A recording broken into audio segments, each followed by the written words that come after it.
ઝઘડિયા જીઆઈડીસીની metropolitical chemical private limited company, જ્યાં 23મી તારીખના રોજ એમની બેદરકારીના લીધે આગ લાગી, 16 જેટલા કર્મચારીઓ ગંભીર રીતે દાઝી ગયા, એમાં 2 કર્મચારીઓના હમણાં મૃત્યુ થયા અને એમના પીડિત પરિવારોની સાથે અમે કંપની પર એમના કહેવા પ્રમાણે અમે ગયા અને કંપનીને કીધું કે ભાઈ આમને માનવતાની રીતે આપણે મદદરૂપ બનવાનું છે, એમની પોલિસી કે એમની કોઈ પણ વ્યવસ્થા આપણે કરી આપવાની છે। ત્યારે ત્યાંની પોલીસે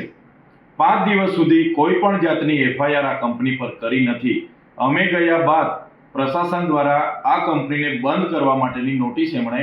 આપેલી છે ને સંતોષ માની છે। સવાલ એ થાય છે, કોઈ પણ ઘટના ઘટે, કોઈ મૃત્યુ પામે તો પ્રાથમિક તારણ મુજબ એ કંપની પર એફઆઈઆર કરવી પડે, 0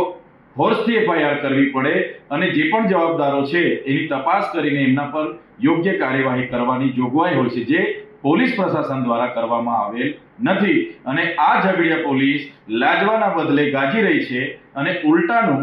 અમારા પર, મારા સહિતના આગેવાનો પર 3 એફઆઈઆર કરી છે અને એ એફઆઈઆર પણ ગઈકાલના રિઝલ્ટ આવ્યા બાદ આજે કરી છે કે આ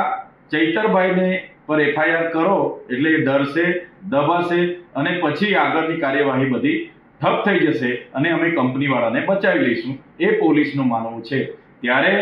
અમે પોલીસના એ અધિકારીઓને કહેવા માંગીએ છીએ, તમારી આવી ખોટી એફઆઈઆરોથી, તમારી જેલોથી અમે ડરવાવાળા લોકો નથી। અમે આ અગાઉ પણ ત્યાંના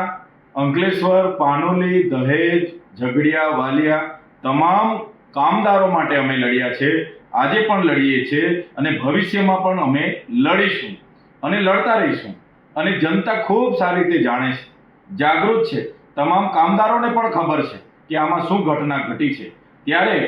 જ્યારે પણ અમારે જેલમાં જવાનું થશે ત્યારે આજે એકલા ચૈતર વસાવા નથી, આજે બધા જ હજારો ચૈતર વસાવા અહીંયા ઊભા થયેલા છે, હજારો ચૈતર વસાવા જેલમાં બેસવા માટે તૈયાર છે અને અમે આવનારા દિવસોમાં તમામ કામદારોને પણ અપીલ કરીશું અને જ્યારે પણ અમારે જેલમાં જવું પડશે પૂરી તૈયારી સાથે જેલમાં જઈશું, જેલ પણ વેઠીશું, પણ અમારું કામ જે કામદારોને ન્યાય આપવાનું છે એ ન્યાય અમે આપીને રહીશું। આ 16 પરિવારના લોકોને ન્યાય આપવાનું કામ અમારું છે, એ ન્યાય અપાવીને રહીશું। એમની સાથે ક્યાંય અન્યાય નહીં થવા દઈએ, એમના પરિવારો સાથે અન્યાય નહીં થવા દઈએ, એની અમે ખાતરી આપીએ છીએ।